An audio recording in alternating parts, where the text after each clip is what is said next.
रूस से राष्ट्रपति पुतिन दुनिया के सबसे पावरफुल राष्ट्रपतियों में जाने जाते हैं। लेकिन क्या रूस के राष्ट्रपति भी रूस में सुरक्षित नहीं है? ये सवाल कई खड़े हो रहे हैं। सवाल इसलिए खड़े हो रहे हैं क्योंकि रूस के राष्ट्रपति भवन पर जो हमला होता है, रूस के डिफेंस सिस्टम पर सवाल खड़े हो जाते हैं इस हमले के बाद। राष्ट्रपति भवन पर हुए हमले के बाद पूरी दुनिया में भूचाल आ गया है। पुतिन को उन्हीं के घर में निशाना बनाने की कोशिश हुई है।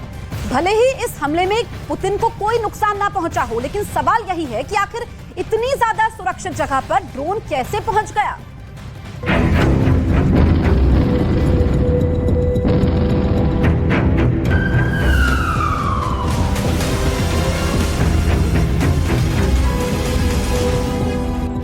रूस के राष्ट्रपति भवन पर हुए हमले से दुनिया भर में हड़कंप मच गया।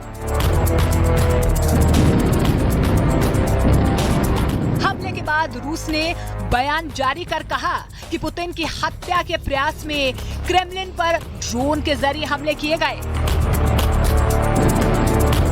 हालांकि इस हमले के बाद रूसी डिफेंस सिस्टम की ताकत पर ही सवाल खड़े होने लगे। जानकारों के मुताबिक अगर रूस के डिफेंस सिस्टम सही से काम कर रहे होते तो वो ड्रोन राष्ट्रपति भवन तक कभी नहीं पहुंच पाता। रूस ने दावा किया कि यूक्रेन के राष्ट्रपति ने पुतिन की हत्या के लिए ड्रोन भेजा था, लेकिन उसे नाकाम कर दिया गया। और अगर रूस के दावे में सच्चाई है तो सवाल उठता है कि यूक्रेन का ड्रोन इतनी दूरी तक मॉस्को के अंदर कैसे पहुंच गया, क्योंकि मॉस्को से यूक्रेन की सीमा की दूरी लगभग 600 किलोमीटर है। इतनी दूरी तय करने के लिए किसी भी ड्रोन को वक्त लगेगा, लेकिन सवाल यही है कि अगर यूक्रेन का ड्रोन वहां से उड़कर मॉस्को तक पहुंचा तो रूसी डिफेंस सिस्टम उसे क्यों नहीं पकड़ पाए। यही वजह है कि अब ये दावा किया जा रहा है कि रूस के डिफेंस सिस्टम सही से काम नहीं कर रहे हैं। रूसी मीडिया में ऐसी खबरें सामने आई थी कि यूक्रेन का एक ड्रोन मॉस्को की सीमा के पास एक जंगल में गिरा था, लेकिन अब राष्ट्रपति भवन तक ड्रोन की घुसपैठ कैसे हो गई, रूसी सेना भी इसका जवाब तलाश रही होगी।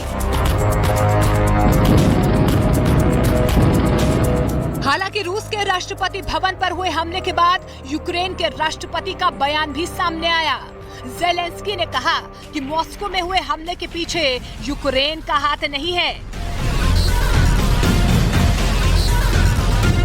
ज़ेलेंस्की ने जोर देते हुए कहा कि राष्ट्रपति भवन पर जिस ड्रोन से हमला हुआ वो उनकी सेना ने नहीं भेजा था।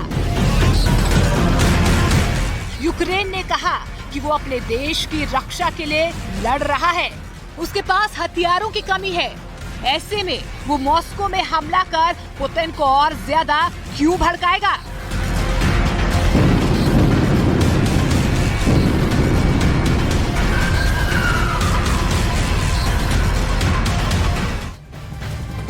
रूस यूक्रेन युद्ध से जुड़ी 10 बड़ी खबरें आपको बताते हैं। क्रेमलिन पर हमले के बाद रूस का पलटवार। यूक्रेन के ओदेसा में ईरान के आत्मघाती ड्रोन शाहिद 136 से किया हमला। यूक्रेन के मिलिट्री एकेडमी को बनाया निशाना।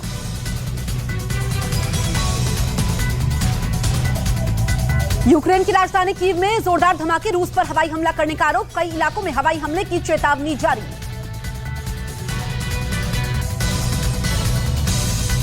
यूक्रेन के खेरसॉन खार्किव में हाई अलर्ट। पूरे यूक्रेन में बज रहा है वॉर सायरन। कई शहरों में एयर अलर्ट। यूक्रेन के अलग अलग शहरों में रूस का बड़ा हमला। ब्रांस्क प्रांत में रूस ने शाहिद ड्रोन से मचाई तबाही। यूक्रेन ने 18 ड्रोन मार गिराने का दावा किया। यूक्रेन ने रूस पर एक और बड़ा हमला किया है। रूस के अलास्की ऑयल रिफाइनरी में जोरदार धमाका हुआ। दावा किया जा रहा है कि यह हमला भी ड्रोन के जरिए ही किया गया। रूस के राष्ट्रपति भवन पर हमले के बाद यूक्रेन के राष्ट्रपति ज़ेलेंस्की की सफाई। कहा, मॉस्को में हुए हमले के पीछे यूक्रेन का हाथ नहीं। क्रेमलिन पर हमले के बाद रूस की संसद का बयान। ज़ेलेंस्की और उनके घर पर हमले का दिया आदेश। कीव को नष्ट करने की कही गई बात। अमेरिका ने यूक्रेन को बड़ी सैन्य मदद देने का किया ऐलान। यूक्रेन को तोप, रॉकेट और गोला बारूद की मदद भेजेगा अमेरिका। अमेरिका ने क्रेमलिन पर हुए हमले पर साधी चुप्पी। रूस ने बताया अमेरिका का दोहरा रवैया यूक्रेन को सह देने का लगाया आरोप। डोनेट्स्क में एयर स्ट्राइक की खबर, कई इमारतों को पहुंचा नुकसान, किसी के हताहत होने की खबर नहीं। रूस और यूक्रेन युद्ध के बीच रूसी राष्ट्रपति व्लादिमीर पुतिन पर जानलेवा हमला हुआ है। हमले के वक्त व्लादिमीर पुतिन क्रेमलिन में मौजूद नहीं थे, लेकिन क्रेमलिन पर हुए ड्रोन अटैक की खबर ने चारों तरफ तहलका मचा दिया है। रूस ने इस हमले के पीछे यूक्रेन को जिम्मेदार ठहराया है। यह पहली बार नहीं है जब पुतिन पर इस तरीके का कोई हमला हुआ है और उनकी हत्या की कोशिश ना की गई है। पिछले साल पुतिन की कार पर भी हमला हो चुका है।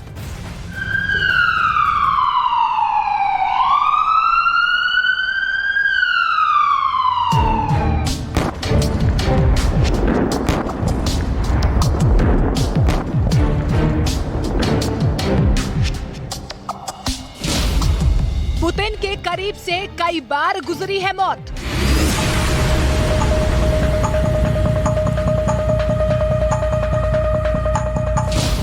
सुपर कार ने रूसी राष्ट्रपति की बचाई थी जान।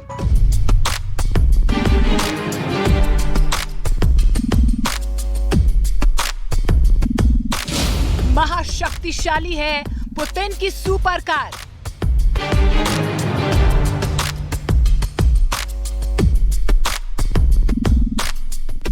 क्या कभी किसी ने ये सोचा होगा दुनिया में सबसे ताकतवर नेताओं में शुमार रूस के राष्ट्रपति व्लादिमीर पुतिन की सुरक्षा में चूक हो सकती है, और वो भी रूस की राजधानी मॉस्को में।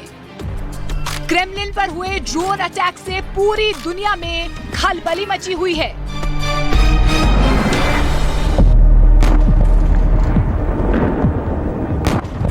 मॉस्को से आई इस खबर के बाद पूरी दुनिया में पुतिन की सुरक्षा को लेकर चर्चा शुरू हो गई है। लेकिन ये पहली बार नहीं है जब रूस के राष्ट्रपति पर जानलेवा हमला हुआ हो। पिछले साल भी पुतिन की कार पर हमला हुआ था। दावा है कि पुतिन की कार पर विस्फोटक फेंके गए थे और इस हमले का मकसद पुतिन की हत्या करना था। लेकिन सितंबर 2022 में हुए हमले में पुतिन बाल बाल बच गए थे, क्योंकि उनकी कार बुलेट प्रूफ थी और इसी वजह से पुतिन को कोई नुकसान नहीं पहुंचा था। पुतिन की सुपर कार भी अपने आप में बहुत खास है। बताया जाता है कि पुतिन जिस कार से आते जाते हैं उसका वजन 7 टन है। पुतिन की ये कार बम, गोली और रासायनिक हमलों को आसानी से झेल सकती है। इतना ही नहीं, पुतिन की कार गहरे पानी में डूबने की बजाय तैर सकती है और इस कार के अंदर बाहर से जाने वाली हवा को बंद किया जा सकता है। पुतिन की कार को सुपर कार ऐसे ही नहीं कहा जाता, उसमें और भी कई खूबियां हैं जिनकी वजह से उसे सुपर कार कहा जाता है।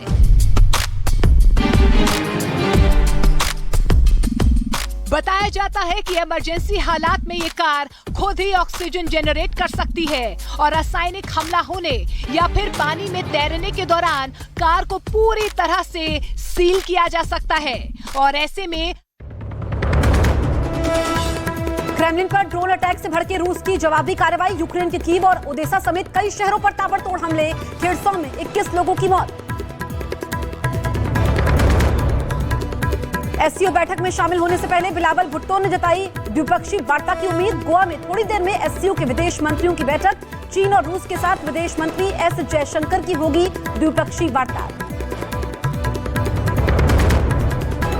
जम्मू कश्मीर के किश्तवाड़ में सेना का हेलीकॉप्टर क्रैश। हादसे में सेना का एक जवान शहीद, 2 जवान गंभीर रूप से घायल।